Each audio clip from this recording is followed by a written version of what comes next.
वासियों को मेरा नमस्कार।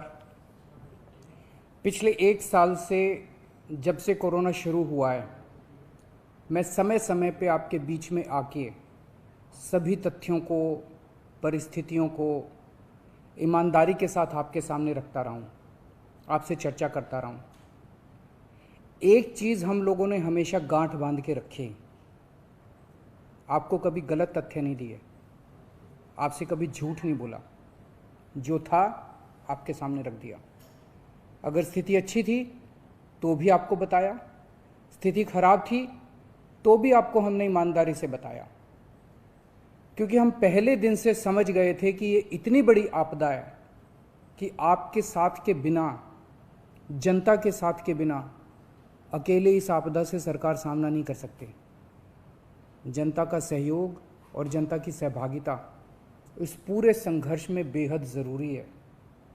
और जब तक जनता को सच नहीं बताया जाएगा, सारे तथ्य जनता के सामने नहीं रखे जाएंगे, तब तक जनता की भागीदारी सुनिश्चित करना असंभव था। इसीलिए हमने हर चीज़ आपके सामने रखी। हमने टेस्ट नहीं कम होने दिए। आज दिल्ली के अंदर सबसे ज़्यादा टेस्ट हो रहे हैं। मैं तो ये कहूँगा कि अगर प्रति 10 लाख की पॉपुलेशन पे देखा जाए तो शायद पूरी दुनिया में सबसे ज़्यादा टेस्ट दिल्ली में हो रहे हैं। मैंने देखा कि कई जगहों पे उन्होंने टेस्ट कम कर दिए। टेस्ट कम कर दिए तो केस कम आने लग गए। इस तरह से तथ्यों के साथ कई जगह हेरफेर करने की कोशिश की गई। हमने ऐसा नहीं किया। हमने टेस्ट कम नहीं किए, उल्टे कम करने की वजह हमने दिल्ली में टेस्ट कई गुने बढ़ा दिए। आज लगभग 1 लाख टेस्ट दिल्ली में डेली हो रहे हैं। हमने मौत के आंकड़े आपसे नहीं छुपाए। जितनी मौतें होती थी हमने सब आपके सामने रखी, ईमानदारी से रखी। अगर ज़्यादा हो रही थी तो ज़्यादा बताई, कम हो रही थी तो कम बताई। कितने बेड्स हैं, कितने आईसीयू बेड्स हैं, क्या परिस्थितियां हैं, हर चीज़ आपके सामने ईमानदारी के साथ रखी। और इसी वजह से जब भी हमने कड़े निर्णय लिए, हमें आपका पूरा सहयोग मिला, दिल्ली की जनता का पूरा सहयोग मिला। मैं हमेशा कहता हूं कि हमारी दिल्ली एक परिवार है। दिल्ली के 2 करोड़ लोग एक परिवार हैं। और जब परिवार में कोई आपदा आती है तो सारे परिवार के लोग मिलकर उसका सामना करते हैं। अब भी हम सभी मिलकर इसका सामना करेंगे। पहले भी जीत हुई थी, अब भी जीत होगी। आज दिल्ली में क्या परिस्थिति है? पिछले 24 घंटे में दिल्ली में लगभग 23,500 केस आए हैं। उसके पिछले 24 घंटे में लगभग 25,500 केस आए थे। तो पिछले 3-4 दिन से रोज हम देख रहे हैं लगभग 25,000 के करीब केस आ रहे हैं। पॉजिटिविटी बहुत ज़्यादा बढ़ गई है, संक्रमण दर बहुत ज़्यादा बढ़ गई है। दिल्ली के अंदर अस्पतालों में उपलब्ध बेड्स की भारी कमी हो रही है। डेली 25-25 हज़ार अगर पेशेंट्स आएंगे तो कोई भी व्यवस्था चरमरा सकती है। दिल्ली के अंदर बेड्स की भारी कमी हो रही है। आईसीयू बेड्स दिल्ली में लगभग ख़त्म हो गए हैं। आज सुबह मैं ऐप पे देख रहा था 100 से भी कम आईसीयू बेड्स दिल्ली में बचे हैं। ऑक्सीजन की भारी कमी हो रही है। कल हमने सेंट्रल गवर्नमेंट को भी लिखा है, उनसे बातचीत चल रही है। परसों रात को एक हादसा होते होते बचा। एक प्राइवेट हॉस्पिटल ने हमें बताया कि परसों रात को 3 बजे के करीब उनके अस्पताल की ऑक्सीजन लगभग ख़त्म हो गई। वो बोले जी हम तो बहुत बुरी तरह से डर गए, बहुत बड़ा हादसा हो सकता था। इधर उधर हाथ पैर मार के किसी तरह से उन्होंने कहीं से ऑक्सीजन का इंतजाम किया। दवाइयों की कमी हो रही है, रेमडेसिविर दवाई की खासकर काफ़ी कमी हो रही है। ये सारे तथ्य मैंने आपको डराने के लिए नहीं बताए। ये सारी परिस्थिति है और इन परिस्थितियों में हमें अब अगला कदम क्या उठाना है, इस पे चर्चा करने के लिए मैंने आपको ये परिस्थिति बताई है। तो दिल्ली के अंदर कोरोना की परिस्थिति काफ़ी गंभीर है। अभी तक हमने दिल्ली के अंदर हेल्थ सिस्टम को बड़े अच्छे तरीके से मैनेज किया। दिल्ली में 4थी वेव आई है। पहली वेव पिछले साल जून में आई थी जिसमें 4,500 के करीब केस आए थे। दूसरी वेव आई फिर सितंबर में, फिर तीसरी वेव आई जिसमें 8,500 के करीब केस आए थे। दुनिया के कई शहर ऐसे हैं, बड़े बड़े देशों के, विकसित देशों के शहर, जहाँ 6,000 केस आए तो उनका पूरा हेल्थ सिस्टम चरमरा गया, कोलैप्स कर गया। दिल्ली में 8,500 केस आए पिछली बार तीसरी वेव में, तब भी हमारा सिस्टम कोलैप्स नहीं किया, उल्टे हमने और ज़्यादा अपनी तैयारियां शुरू कर दी। आज 25,000 केस आए हैं। अब दिल्ली का हेल्थ सिस्टम अपनी सीमा तक पहुंच गया है। हमारा हेल्थ सिस्टम अब बहुत ज़्यादा तनाव में है। मैं ये नहीं कहूँगा कि हमारा हेल्थ सिस्टम अभी कोलैप्स किया है, लेकिन आज हमारा हेल्थ सिस्टम बहुत ज़्यादा तनाव में है। किसी भी हेल्थ सिस्टम की अपनी सीमाएं होती हैं। अनगिनत पेशेंट्स तो कोई भी सिस्टम नहीं ले सकता ना। किसी भी सिस्टम की अपनी सीमाएं हैं। पिछले 5 साल में आपकी सरकार ने दिल्ली में बहुत बड़े स्तर पे स्वास्थ्य के क्षेत्र में काम किया है। खूब नए हॉस्पिटल खोले हैं, मोहल्ला क्लिनिक, पॉलीक्लिनिक बनाए हैं। बहुत बड़े स्तर के ऊपर स्वास्थ्य के क्षेत्र में काम हुआ है। यही कारण है कि आज 25,000 केस के ऊपर भी दिल्ली का सिस्टम चल रहा है। लेकिन अब इसके बाद अगर तुरंत कुछ कठोर कदम नहीं उठाए गए तो ये सिस्टम कोलैप्स कर सकता है। और अगर हेल्थ सिस्टम कोलैप्स कर गया तो मुझे डर है कहीं बहुत बड़ी त्रासदी ना हो जाए। जैसे मैंने बताया कि कल एक अस्पताल में ऑक्सीजन बिल्कुल ख़त्म हो गई थी और बहुत बड़ी त्रासदी होते होते बची।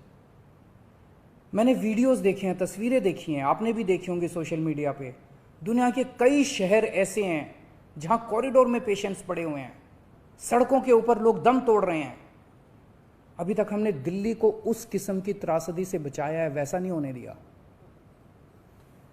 आज सुबह 11 बजे मेरी और एलजी साहब की मीटिंग हुई और इन सारे पहलुओं के ऊपर, सारी परिस्थिति के ऊपर काफ़ी विस्तार से बातचीत हुई। और उस बातचीत के बाद हमें ये लगा कि दिल्ली का हेल्थ सिस्टम बड़ी मात्रा में और अधिक पेशेंट्स अब लेने में असमर्थ है।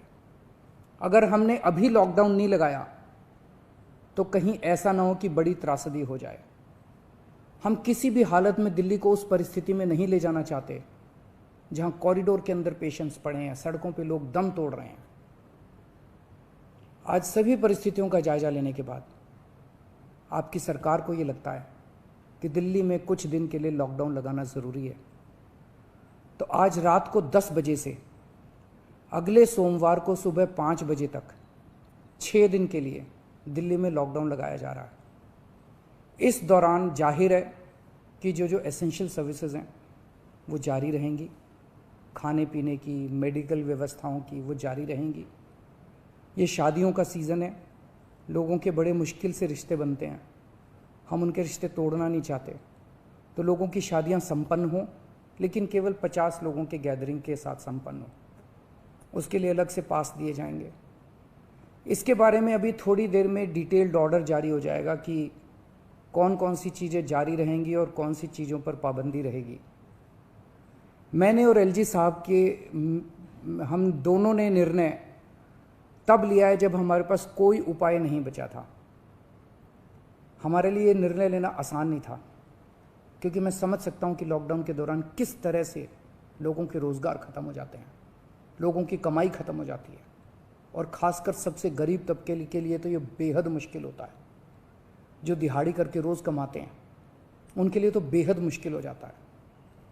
पिछली बार जब देश में लॉकडाउन लगा था, हमने देखा कि किस तरह बड़ी संख्या में प्रवासी मजदूर अपने गांव जाने लगे थे। उनसे मैं ख़ास तौर से हाथ जोड़ के अपील करना चाहता हूँ, ये छोटा सा लॉकडाउन है, 6 दिन का, दिल्ली छोड़ के मत जाइएगा। आपके आने जाने में इतना समय खराब हो जाएगा, इतना पैसा खराब हो जाएगा, इतनी ऊर्जा खराब होती है। दिल्ली में रहिए।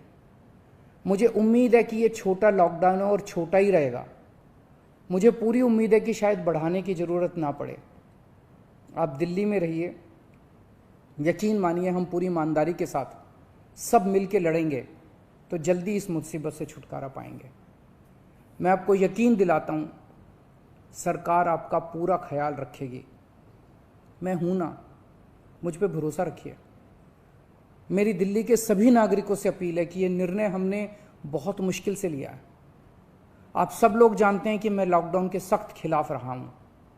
हमेशा से मैंने लॉकडाउन का विरोध किया है। मेरा ये मानना है कि लॉकडाउन से कोरोना ख़त्म नहीं होता, लॉकडाउन से कोरोना की स्पीड कम हो जाती है। मेरा हमेशा ये मानना है कि अगर किसी भी शहर या राज्य की स्वास्थ्य व्यवस्था अपनी सीमा तक पहुंच जाए तो लॉकडाउन लगाना ज़रूरी हो जाता है, ताकि पेशेंट्स का नंबर कम हो जाए, ताकि हेल्थ सिस्टम को और दुरुस्त किया जा सके। ये जो 6 दिन का लॉकडाउन हम लगा रहे हैं, ये जो 6 दिन हम ले रहे हैं आपसे, इन 6 दिनों के अंदर हम बहुत बड़े स्तर के ऊपर और दिल्ली में बेड्स की व्यवस्था करेंगे। केंद्र से हम मदद मांग रहे हैं, उनसे लगातार संपर्क में हैं। केंद्र सरकार हमारी मदद भी कर रही है, उसके लिए हम केंद्र सरकार के शुक्रगुजार हैं। उनसे ऑक्सीजन की व्यवस्था करेंगे, दवाइयों की व्यवस्था करेंगे। इस लॉकडाउन के समय को हम इन सब चीज़ों के लिए इस्तेमाल करेंगे। मेरी अब सब लोगों से गुजारिश है कि लॉकडाउन का पूरी तरह से पालन करें, घर से बाहर इस दौरान ना निकलें। पहले भी हमने कई कठिन निर्णय लिए और आपने मेरा पूरा साथ दिया। मुझे पूरी उम्मीद है आज भी आप मेरा साथ देंगे। हम मिलके इसका मुकाबला करेंगे और ज़रूर जीतेंगे। नमस्कार।